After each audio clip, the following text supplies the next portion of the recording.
Hey, dear student, welcome back to our YouTube channel Learners Square।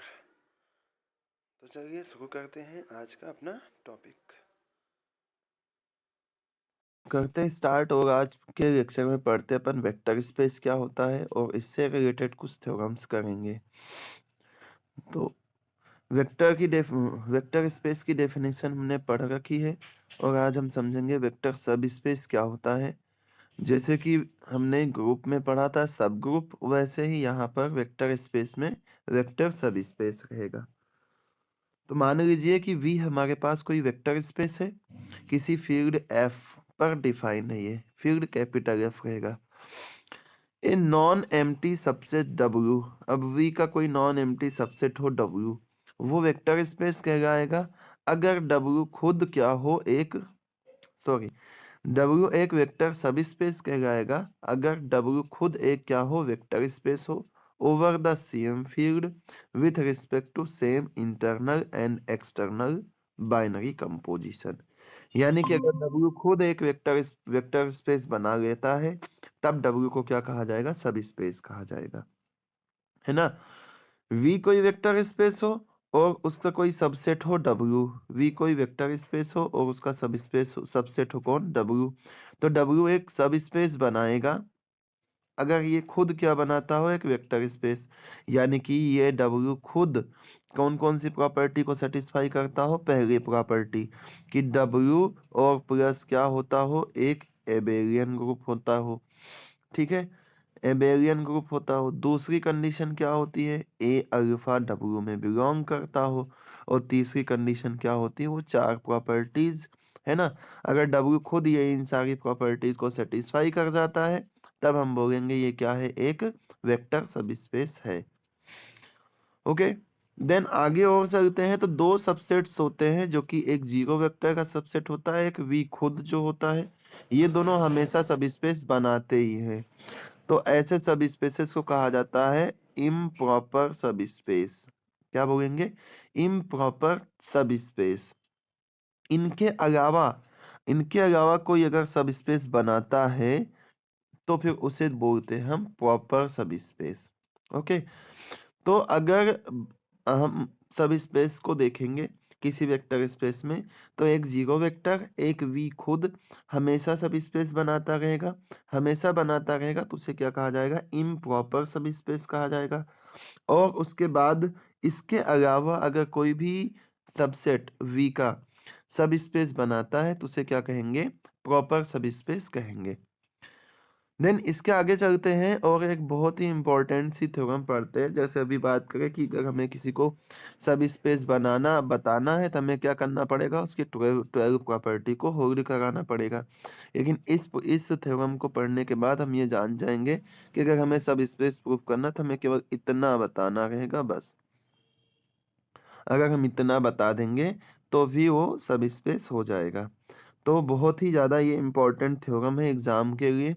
और आगे कहीं पे भी हम सब स्पेस प्रूफ करेंगे तो यही इतना ही प्रूफ हम बता देंगे, बस वो सब स्पेस हो जाएगा। तो देखिए क्या है इसका स्टेटमेंट।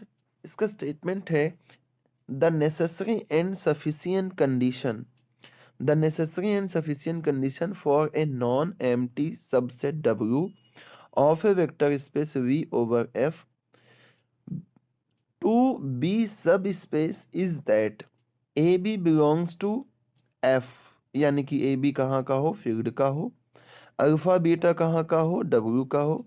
और अगर ये इम्प्लाई कर देता है कि A alpha plus B beta belongs to W for every AB belongs to field and for every alpha beta belongs to W, यानी कि किसी सबसेट के सब स्पेस होने की जो प्रॉपर्टी है वो यही है कि अगर a alpha plus B beta W में बिलोंग कर जाता है तब वो सब स्पेस हो जाएगा। और ये जो कंडीशन है ये क्या है, नेसेसरी भी है। तो चूंकि जो कंडीशन है यहाँ की नेसेसरी है और सफिशिएंट है, तो हमें क्या करना पड़ेगा, थ्योरम को बोथ डायरेक्शन में प्रूफ करना पड़ेगा। यानी कि हम क्या करेंगे, पहले इसको मान लेंगे कि ये सब स्पेस है। ओके, पहले ये मान लेंगे कि ये वेक्टर सब स्पेस है, फिर हम इस कंडीशन को प्रूफ करके बताएंगे। फिर इस कंडीशन को मान लेंगे और वेक्टर सब स्पेस प्रूफ करके बताएंगे। बोथ डायरेक्शन में थ्योरम हमें प्रूफ करनी रहेगी। तो करते हैं स्टार्ट। देखिए, सबसे पहले बात करेंगे कि नेसेसरी कंडीशन क्या है इसकी। तो नेसेसरी कंडीशन की बात करेंगे तो हम कहेंगे कि मान लेते हैं V कोई वेक्टर स्पेस है किसी फील्ड F पर, और W इसका क्या है, एक सब स्पेस है। V क्या है, वेक्टर स्पेस है। वेक्टर स्पेस है तो 12 प्रॉपर्टी सेटिस्फाई होंगी। तो अगर सब स्पेस है W, तो हमें ये प्रूफ करना रहेगा कि ये कंडीशन क्या है, होल्ड करती है, यानी कि A alpha plus B beta W में बिलोंग करता है। तो हमने मान लिया V कोई वेक्टर स्पेस है किसी फील्ड F पर और W इसका सब स्पेस है।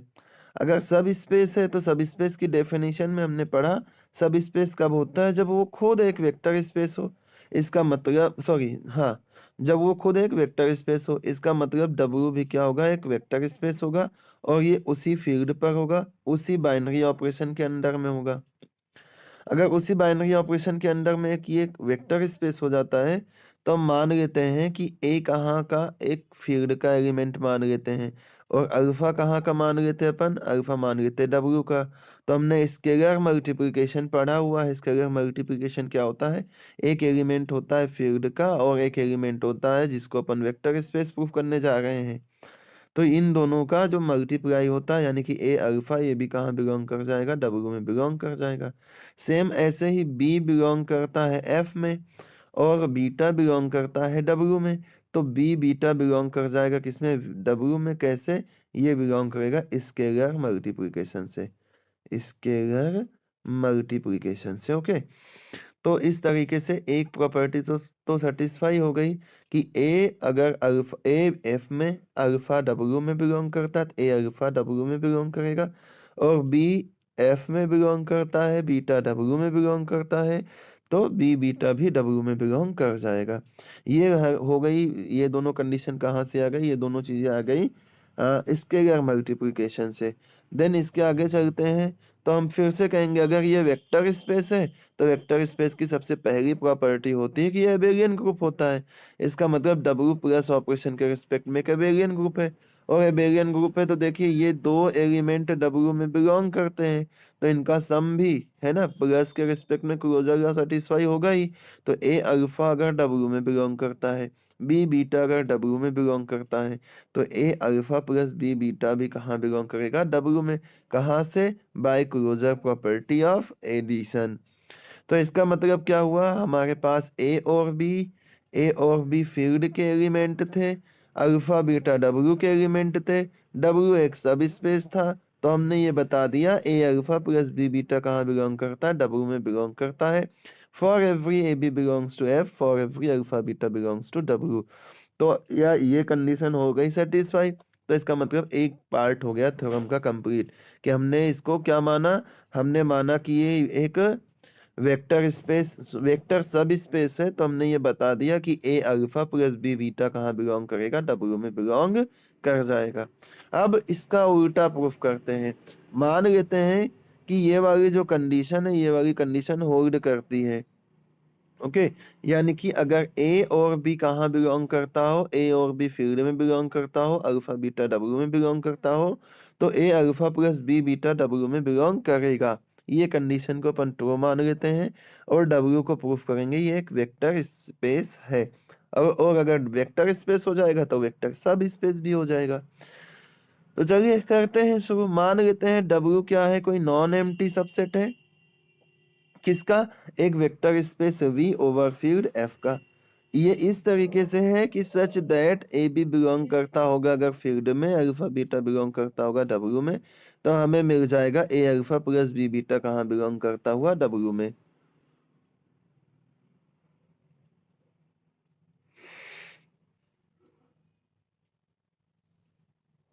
देखो, तो हम क्या करते हैं, इस कंडीशन को ट्रू मानते हुए एक एक लॉज को प्रूफ करके बताएंगे, है ना। कितने लॉज होंगे, पहला हमें क्या बताना रहेगा, डब्ल्यू प्लस को एक एबेलियन ग्रुप बताना है, तो इसमें 5 लॉज हो जाएंगे। दूसरा हमें स्केलर मल्टीप्लिकेशन बताना है, नहीं, इसके अगर मल्टीप्लिकेशन तो आ जाएगा। हाँ, एक लॉ यहाँ से हो जाएगा और तीसरे में क्या होता है, 4 प्रॉपर्टी यहाँ पे होती है। तो 5 5 10 प्रॉपर्टीज को अपन को सेटिस्फाई करता हुआ बताना है।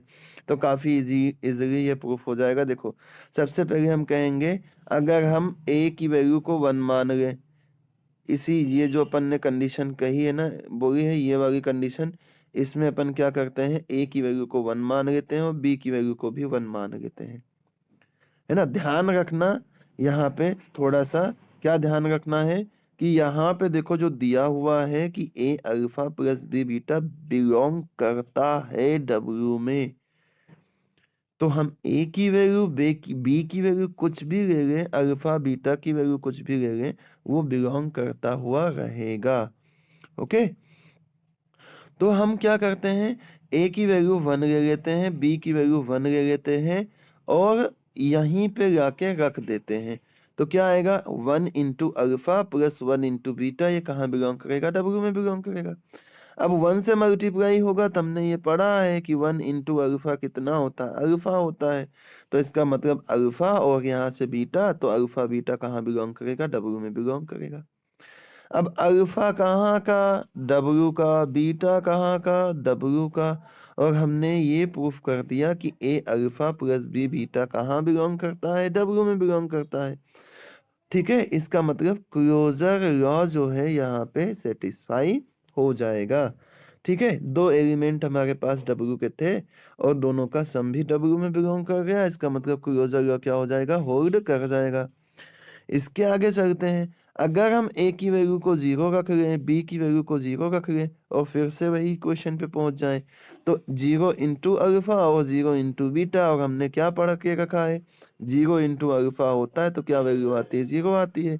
इसका मतलब क्या हो जाएगा, इसकी वैल्यू 0 हो जाएगी। इसका मतलब 0 भी डब्ल्यू में बिलोंग करता है। इसका मतलब एडिशन का जो आइडेंटिटी एलिमेंट है वो भी एग्जिस्ट करता है। देन इसके आगे चलते हैं थर्ड प्रॉपर्टी पे। तो हम कहते हैं कि मान लेते हैं हम कि a जो है -1 है और b की वैल्यू 0 है, तो a की जगह पे -1 और b की जगह पे 0 आ जाएगा। इसका मतलब ये तो हो जाएगा 0 से मल्टीप्लाई होके 0, और -1 का मल्टीप्लाई अल्फा से होगा तो माइनस का अल्फा आ जाएगा। इसका मतलब अल्फा डब्ल्यू में था और हमने ये प्रूफ कर दिया माइनस अल्फा भी डब्ल्यू में है। ठीक है, ये तीन प्रॉपर्टी हमने सेटिस्फाई कर दी। तो बचा केवल क्या, बचा एसोसिएटिव और कम्यूटेटिव। अब एसोसिएटिव और कम्यूटेटिव में बिलोंग करने वाली कोई प्रॉपर्टी रहती नहीं है कि बिलोंग करता हुआ बताना है, इसमें बस इक्वल बताना रहता है। तो जब इक्वल बताना रहता है तो हम ये वाली कंडीशन का यूज कर लेते हैं, कहते हैं चूंकि डब्ल्यू क्या है, वी का सब स्पेस है। सब स्पेस है तो कोई एलिमेंट, जैसे मान लो अगर हम प्रूफ करने की कोशिश भी करें इसको, तो हम क्या कहेंगे, कहेंगे मान लो अगर एसोसिएटिव प्रूफ करने के लिए जाए तो ए बी सी अगर 3 स्केलर अपन मानते हैं, ठीक है, या अपन वेक्टर मान लेते हैं, ठीक है, जैसे मान लो हम मान लेते हैं अल्फा बीटा और गामा कोई वेक्टर है, अगर ये डब्ल्यू में बिलोंग करेगा तो अल्फा बीटा गामा कहाँ बिलोंग करेगा, वी में बिलोंग करेगा। क्यों, क्योंकि डब्ल्यू क्या है, सब स्पेस है, सबसेट है। डब्ल्यू क्या है, सबसेट है वी का, तो जो एलिमेंट डब्ल्यू में होंगे वो एलिमेंट वी में भी होंगे। और वी क्या है, वेक्टर स्पेस है, और वेक्टर स्पेस है तो इसमें सारी प्रॉपर्टी सेटिस्फाई तो होती ही रहेंगी, है ना। तो जिसमें इक्वल टू वाली कंडीशंस होती है उनको डायरेक्टली बोल देते हैं, और बिलोंग करने वाली कंडीशन इसलिए प्रूफ करना रहता है क्योंकि इसके पास एलिमेंट कुछ कम रहेंगे ना, डब्ल्यू के पास कुछ एलिमेंट कम रहेंगे, और अगर कम रहेंगे तो बिलोंग करता है कि नहीं करता है, तो बिलोंग करके हमें बताना पड़ता है। लेकिन अगर केवल हमें इक्वल टू बताना रहता है तो हम कहते हैं कि अगर ये एलिमेंट डब्ल्यू में है तो ये एलिमेंट वी में पक्का है रहेगा, और वी में अगर सेटिस्फाई करता है तो डब्ल्यू में तो सेटिस्फाई करता ही रहेगा। लेकिन बिलोंग करने वाली कंडीशन इस तरह से ट्रू नहीं हो पाती है। ओके, तो इसका मतलब एसोसिएटिव और कम्यूटेटिव या तो होल्ड करता ही रहेगा। हमने क्लोजर आइडेंटिटी इनवर्स तो बता दिया, तो इसका मतलब क्लोजर एसोसिएटिव आइडेंटिटी इनवर्स और कम्यूटेटिव पांचों प्रॉपर्टी सेटिस्फाई हो गई। इसका मतलब डब्ल्यू प्लस क्या होगा, एक एबेलियन ग्रुप हो जाएगा। ओके, तो फाइनली W प्लस एक क्या हो गया, एक एबेलियन ग्रुप हो गया। देन हम प्रूफ करेंगे स्केलर मल्टीप्लिकेशन। अब स्केलर मल्टीप्लिकेशन में देखो ए अल्फा होता है। देखो ये सारी वैल्यूज जो अपन ले रहे हैं ना, ये अपने हिसाब से ले रहे हैं कि वो वाला रूल सेटिस्फाई होता है या उस वाले रूल में कैसी कंडीशन होती है। जैसे कि अपन बात करें पहले क्लोजर लॉ में, तो क्लोजर लॉ में हमने क्या करा, क्लोजर लॉ में हमें क्या बताना रहता, अल्फा प्लस बीटा बिलोंग करता है कि नहीं करता है। तो अल्फा प्लस बीटा बिलोंग करवाना था, तो हमने क्या माना यहाँ पे, हमने जानबूझ के ए की वैल्यू और बी की वैल्यू 1 मान ली, है ना। यहाँ पे जानबूझ के हमने क्या करा, ए की वैल्यू और बी की वैल्यू 1 मान ली, क्योंकि अगर 1 से मल्टीप्लाई होगा तो ये अल्फा बचेगा और ये बीटा बचेगा, और बिलोंग तो करता ही रहेगा, इसलिए अल्फा प्लस बीटा बिलोंग ही कर जाएगा। दूसरे में हमने क्या बताना था, हमें बताना था कि आइडेंटिटी एग्जिस्ट करता है कि नहीं करता, यानी जीरो बिलोंग करेगा कि नहीं बिलोंग करेगा। तो हमने ए की भी वैल्यू जीरो ले ली और बी की वैल्यू भी जीरो ले ली। हमने कहा जीरो से मल्टीप्लाई होगा जीरो ही आएगा, जीरो तो बिलोंग ही कर जाएगा। ऐसे ही तीसरे में हमें इनवर्स बताना था, तो हमने एक की वैल्यू जीरो ली और की वैल्यू वैल्यू माइनस ली, ताकि दूसरा एलिमेंट क्या हो जाए, अल्फा क्या हो जाए, माइनस में बिलोंग कर जाए, है ना। तो ऐसे स्केलर मल्टीप्लिकेशन में क्या बिलोंग करना रहेगा, ए अल्फा बिलोंग करवाना रहेगा। तो हम क्या करेंगे, यहाँ पे हम कहेंगे बी की वैल्यू जीरो ले लेते हैं। बी की वैल्यू जीरो ले लेंगे तो क्या हो जाएगा, ए तो ए ही है ना। तो इसका काम तो हो जाएगा खत्म ना, ये तो जीरो हो जाएगा। तो ए अल्फा कहाँ बिलोंग कर जाएगा, डब्ल्यू में बिलोंग कर जाएगा। इसका मतलब ए कहाँ का है, फील्ड का है, अल्फा कहाँ का है, डब्ल्यू का है, और ए अल्फा कहाँ का आ गया, डब्ल्यू का आ गया। इसका मतलब स्केलर मल्टीप्लिकेशन भी सेटिस्फाई करता है। और इसके अगर मल्टीप्लिकेशन भी अगर सेटिस्फाई कर जाएगा, तो बाकी की जो प्रॉपर्टीज बची हुई हैं सब में केवल इक्वल टू बताना है। और इक्वल टू वाली प्रॉपर्टी किससे सेटिस्फाई हो जाती है, सबसेट वाली कंडीशन से। कि हम बोलेंगे W क्या है, V का सबसेट है, कोई एलिमेंट अगर W का होगा तो वो V का भी होगा, और अगर V का भी होगा तो सारी प्रॉपर्टी होल्ड कर जाएंगी। और अगर कर जाएंगी सारी प्रॉपर्टी होल्ड, तो वेक्टर स्पेस की सारी प्रॉपर्टी होल्ड, तो इसका मतलब W क्या होगा, एक वेक्टर स्पेस होगा। अगर W एक वेक्टर स्पेस हो जाता है, तो चूंकि ये V का सबसेट है, इसलिए ये क्या हो जाएगा, V का सब स्पेस हो जाएगा। और इस तरह से ये बहुत ही इंपॉर्टेंट थ्योरम जो है आपकी हो जाएगी खत्म। तो नेक्स्ट जो थ्योरम है वो है the intersection of two subspaces. The intersection of two subspaces of a vector space is a subspace. तो 2 नंबर के हिसाब से बहुत ही अच्छी सी थ्योरम है, जिसमें आपको प्रॉपर मतलब थ्योरम के हिसाब से नंबर के हिसाब से लिखने के लिए भी रहेगा, और थोड़ा सा थ्योरम इजी भी रहेगा। ठीक है। तो 2 स्पेसेस हैं जिनका इंटरसेक्शन हमें एक सब स्पेस बताना है, और 2 सब स्पेसेस हैं, है ना।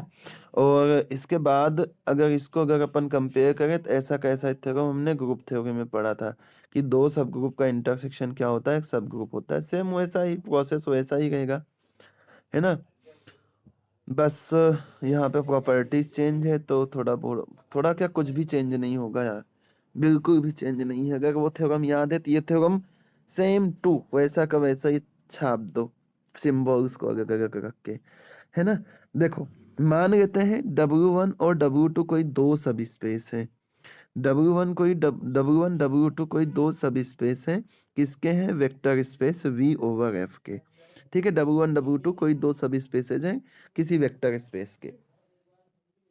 अगर ये सब स्पेस है, तो देखो अगर सब स्पेस होता है तो वो वेक्टर स्पेस होता है, और अगर वो वेक्टर स्पेस होता है, अगर वो वेक्टर स्पेस होता है तो उसमें आइडेंटिटी एलिमेंट तो एग्जिस्ट करेगा ही करेगा। और आइडेंटिटी एलिमेंट किसका एग्जिस्ट करेगा, प्लस का, क्योंकि प्लस के रिस्पेक्ट में वो बनाएगा बेरियन ग्रुप। तो एट लीस्ट W तो W1 सॉरी जीरो तो W1 में भी रहेगा और जीरो तो W2 में भी रहेगा। इसका मतलब दोनों ही सब स्पेसेस में कम से कम जीरो वेक्टर तो बिलोंग करेगा ही करेगा। और अगर जीरो वेक्टर बिलोंग करता है तो इनका इंटरसेक्शन क्या है, नॉन एम्प्टी रहेगा, यानी कि फाई के इक्वल नहीं होगा। यानी कि W1 इंटरसेक्शन W2 में एटलीस्ट 1 एलिमेंट तो है ही।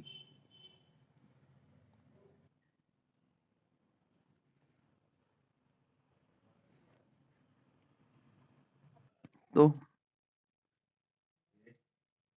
the intersection of two subspaces is a subspace of a vector space ठीक है, दो सब स्पेसेस का इंटरसेक्शन हमें एक सब स्पेस प्रूफ करना है।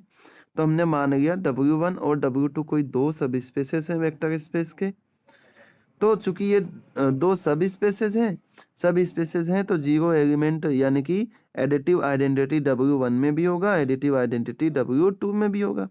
अगर दोनों में एडिटिव आइडेंटिटी एग्जिस्ट कर रहा है तो इसका मतलब इसके इंटरसेक्शन में यानी कि जीरो जो है ये इसके इंटरसेक्शन में भी बिलोंग करेगा।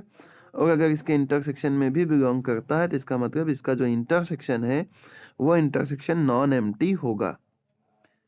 अगर नॉन एम्प्टी है एटलीस्ट जीरो एलिमेंट बिलोंग ही करता है तो अपन आगे चल देते हैं। मान लेते हैं अपन कि ए बी फील्ड का कोई एलिमेंट है और alpha beta W1 intersection W2 का है। अगर alpha beta W1 intersection W2 में है तो पहली कंडीशन ले लेते हैं कि अल्फा मान लेते हैं W1 इंटरसेक्शन W2 में है। अगर अल्फा W1 इंटरसेक्शन W2 में है तो इसका मतलब अल्फा W1 में भी होगा और अल्फा W2 में भी होगा। सेम इसी तरीके से अगर बीटा W1 इंटरसेक्शन W2 में है तो बीटा W1 में होगा और बीटा W2 में भी होगा। ओके, अब हमें देखो हमें ये प्रूफ करना रहेगा कि अगर W1 इंटरसेक्शन W2 को सब स्पेस प्रूफ करना है तो हमें केवल इतना ही प्रूफ करना रहेगा ए अल्फा प्लस बी बीटा कहाँ बिलोंग करता है W1 इंटरसेक्शन W2 में। अगर केवल इतना अपन प्रूफ कर देंगे तो ये सब स्पेस हो जाएगा, यानी कि हमें वो 10 प्रॉपर्टी प्रूफ करने की जरूरत अब नहीं है क्योंकि हमने अभी थ्योरम में एक नेसेसरी और सफिशिएंट कंडीशन पढ़ लिया कि सब स्पेस प्रूफ करने के लिए केवल क्या बताना रहता है a alpha plus B beta belong करता है कि या नहीं। ठीक है, इसके आगे चलते हैं अपन। कहते हैं कि W1 को हमने क्या माना है, एक सब स्पेस माना है। ए और बी कहाँ के हैं, फील्ड के हैं। अल्फा और बीटा कहाँ बिलोंग करता है, देखो अल्फा W1 में बिलोंग करता है, बीटा W1 में बिलोंग करता है। तो अगर ए बी फील्ड में बिलोंग करता है, अल्फा बीटा W1 में बिलोंग करता है, W1 एक सब स्पेस है, तो सब स्पेस में कौन सी कंडीशन सेटिस्फाई होती है, a alpha plus B beta belong करता है W1 में। बोलिए इज इट क्लियर? ये हो गया कि ए और बी अगर फील्ड में बिलोंग करता है, अल्फा बीटा W1 में बिलोंग करता है, तो ये इम्प्लाई कर देगा हमें कि ए अल्फा और बी बीटा कहाँ बिलोंग करता है, W1 में बिलोंग करता है। फिर इसके आगे चलते हैं, फिर कहेंगे कि अल्फा और बीटा कहाँ बिलोंग करता है, W2 में। और ए और बी क्या है, ए और बी क्या है, फील्ड के एलिमेंट्स हैं। W2 खुद क्या है, सब स्पेस है। और सब स्पेस में क्या होता है, a alpha plus B beta belong करता है ना। सब स्पेस में क्या होता है, a alpha plus B beta belong करता है। अब अगर इन दोनों कंडीशन को अपन मिला दें, कह दे a alpha plus beta W1 में भी बिलोंग करता है, a alpha plus B beta W2 में भी बिलोंग करता है। अगर ये W1 में भी है, W2 में, दोनों में ही है, तो इंटरसेक्शन में भी आएगा। इसका मतलब ए अल्फा प्लस बी बीटा इसके इंटरसेक्शन में भी बिलोंग करेगा।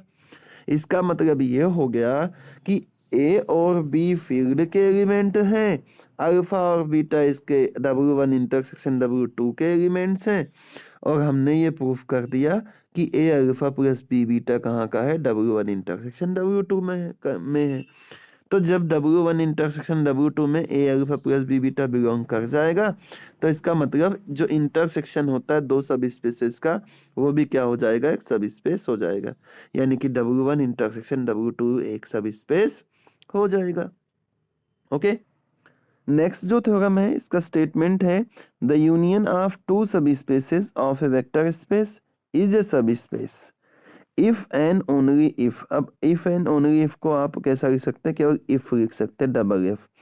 One is contained in other, है ना, या तो W1 W2 में कंटेन कर जाए या तो W2 W1 में कंटेन कर जाए, तो इनका यूनियन भी क्या होगा, एक सब स्पेस होगा।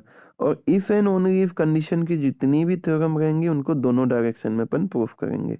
यानी कि पहले हम सब स्पेस मानेंगे, फिर बताएंगे पहला दूसरे में कंटेन करता है, और दूसरा साइड क्या प्रूफ करेंगे, या तो अपन ऐसा मान लेंगे पहला दूसरे में कंटेन करता है तो हम बताएंगे ये सब स्पेस है।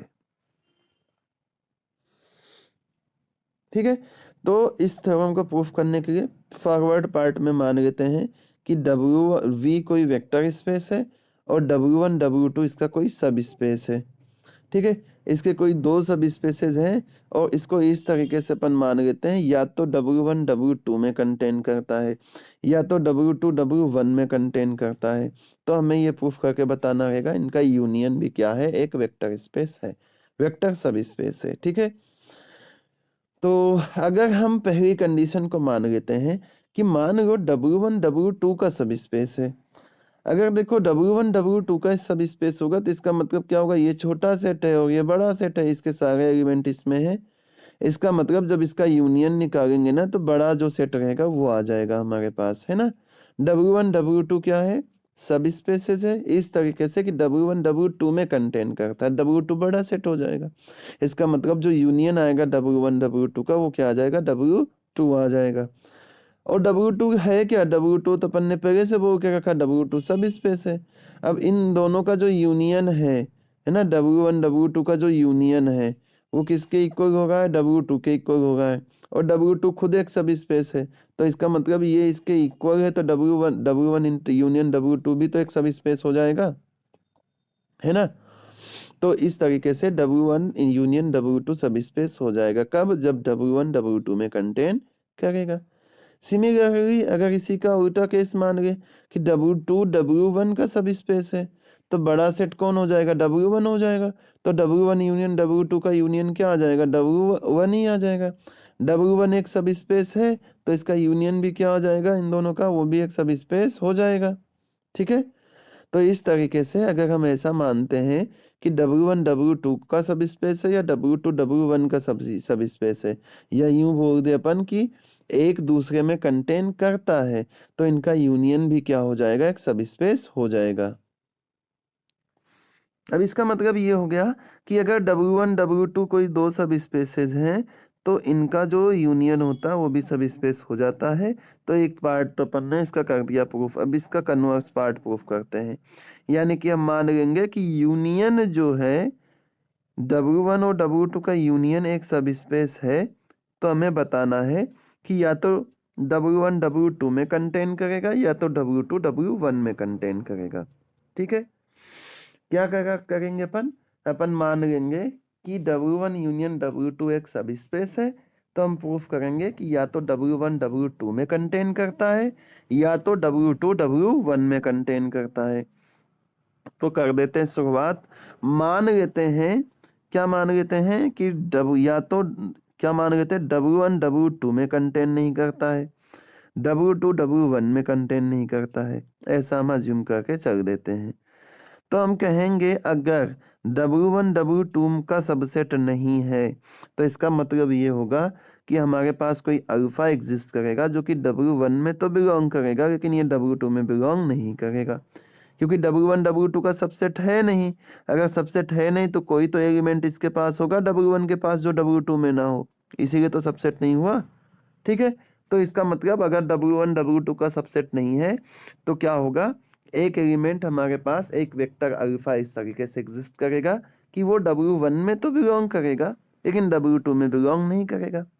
और अगर हम बात करें यूनियन की तो यूनियन में दोनों के एलिमेंट मिला के आते हैं, तो इसका मतलब अल्फा W1 यूनियन W2 में तो है, अल्फा W1 में है लेकिन अल्फा W2 में नहीं है।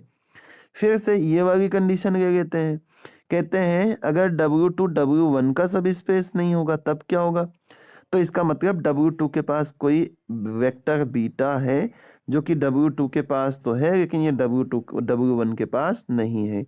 यानी कि there exist beta such that beta कहाँ बिलोंग करेगा, बीटा बिलोंग करेगा W1 में लेकिन बीटा बिलोंग नहीं करेगा यार यहाँ गलत लिखा हुआ है, गलत लिखा हुआ है, मैं बता रहा हूँ। There exist beta belongs to W2 लेकिन ये बीटा जो है W1 में बिलोंग नहीं करेगा, है ना। अगर W2 W1 का सब स्पेस नहीं है, सबसेट नहीं है, तो सबसेट का मतलब क्या हो गया, कोई एक एलिमेंट तो होगा जो बिलोंग नहीं करता हो। तो इसका मतलब हमने मान लिया बीटा कोई एलिमेंट है जो कि W2 में बिलोंग करता है लेकिन W1 में बिलोंग नहीं करता है। इसके आगे चल देते हैं। कहते हैं कि अगर W2 में है तो भाई यूनियन में तो रहेगा ही सही, क्योंकि यूनियन में तो दोनों के एलिमेंट मिला के कहते हैं। तो ये बात तो हो गई कि भाई देखो अपन ने मान लिया कि W1 में नहीं है, तो अगर W1 में है, W1 W2 का सबसेट नहीं है तो एलिमेंट W1 में रहेगा, W2 में नहीं रहेगा। W2 W1 का सबसेट नहीं है तो एलिमेंट W2 में रहेगा, W1 में नहीं रहेगा। लेकिन कुल मिला करके इनके यूनियन में तो ये बिलोंग करते ही रहेंगे, क्योंकि यूनियन में दोनों सेट के एलिमेंट होते हैं। फिर कहेंगे कि ये W1 यूनियन W2 है, ये तो एक सब स्पेस है। अगर सब स्पेस है तो क्लोजर लॉ तो सेटिस्फाई करेगा ही करेगा। तो हम कहेंगे कि अल्फा बिलोंग करता है W1 यूनियन W2 में, बीटा बिलोंग करता है W1 यूनियन W2 में, और W1 यूनियन W2 है क्या, सब स्पेस है, तो क्लोजर लॉ सेटिस्फाई होगा। और सेटिस्फाई होगा तो अल्फा प्लस बीटा कहाँ बिलोंग करेगा, W1 यूनियन W2 में बिलोंग करेगा। और अगर W1 यूनियन W2 में अल्फा प्लस बीटा बिलोंग करता है तो यूनियन की डेफिनेशन के हिसाब से या तो अल्फा प्लस बीटा W1 में होगा या तो अल्फा प्लस बीटा W2 में होगा, है ना। यूनियन में कहाँ से आएगा, यूनियन में कहाँ से आएगा, या तो पहले वाले सेट में हो या तो दूसरे वाले सेट में हो, तो यूनियन में आ जाएगा। अब चलो अपन मान लेते हैं कि अल्फा मान लेते हैं W1 में है। अगर अल्फा प्लस बीटा W1 में है, अल्फा प्लस बीटा क्या है, W1 में है, तो W1 क्या है, एक सब स्पेस है। सब स्पेस है, एडिटिव इनवर्स एग्जिस्ट करेगा। यानी कि अगर अल्फा W1 में बिलोंग करता है तो माइनस अल्फा भी W1 में बिलोंग करेगा। अब इन दोनों को क्या कर दो, इन दोनों को कर दो प्लस, क्लोजर लॉ लगा दो इस पे, तो alpha plus beta minus alpha क्या हो जाएगा, ये भी W1 में बिलोंग करेगा, क्योंकि ये भी W1 का एलिमेंट, ये भी W1 का एलिमेंट। इसका मतलब क्लोजर लॉ से इन दोनों का प्लस भी क्या होगा, W1 में बिलोंग करेगा। अब देखो अल्फा से अल्फा कैंसिल हो जाएगा, यहाँ से क्या आ जाएगा, बीटा W1 में बिलोंग करता है। लेकिन अभी जब हमने अजम्पशन लिया था तब हमने बोला था बीटा W1 में बिलोंग नहीं करेगा, बीटा W1 में बिलोंग नहीं करेगा। लेकिन हमने जब यहाँ पे सॉल्व किया तो सॉल्व करके पता चला बीटा W1 में बिलोंग कर रहा है। इसका मतलब ये एक कंट्राडिक्शन हो गया। क्या हो गया, ये एक कंट्राडिक्शन हो गया कि बीटा W1 का है, क्योंकि हमने स्टार्टिंग में ही बोल दिया है कि बीटा W1 का नहीं हो सकता है। कहेंगे अच्छा दूसरी तरफ चेक करते हैं। ये तो हमने माना था अल्फा प्लस बीटा W1 में बिलोंग करता है, तब की बात है। हम अल्फा प्लस बीटा को W2 का मान लेते हैं। अगर हम अल्फा प्लस बीटा को W2 को मान लेते हैं कि अल्फा प्लस बीटा W2 में बिलोंग करता है, तो इसका मतलब क्या होगा, अल्फा प्लस बीटा W2 में बिलोंग करता है तो बीटा कहाँ बिलोंग करेगा, W2 में, और बीटा W2 में तो माइनस का बीटा भी W2 में होगा। तो क्लोजर प्रॉपर्टी इस पे अप्लाई कर दो, तो alpha plus beta minus beta ये भी W2 में बिलोंग करेगा। अगर ये बिलोंग करेगा तो बीटा से बीटा कैंसिल, क्या आ जाएगा, बीटा से बीटा कैंसिल, तो हमारे पास आ जाएगा अल्फा बिलोंग करता है W2 में। लेकिन हमने यहाँ पे बोला है, यहाँ पे बोला है कि अल्फा W2 में बिलोंग नहीं कर सकता है। लेकिन हमने सॉल्व किया तो हमारे पास यहाँ पे क्या कंडीशन आई कि अल्फा W2 में बिलोंग करता है, जो कि फिर से क्या हो जाएगा, एक कंट्राडिक्शन हो जाएगा।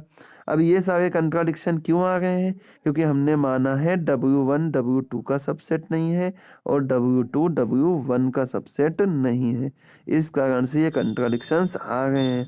अगर इनको सबसेट मान लेते तो ये कंट्राडिक्शन नहीं आता, यानी कि या तो W1 W2 का सबसेट होगा या तो W2 W1 का सबसेट होगा और ये थ्योरम हो जाएगी खत्म।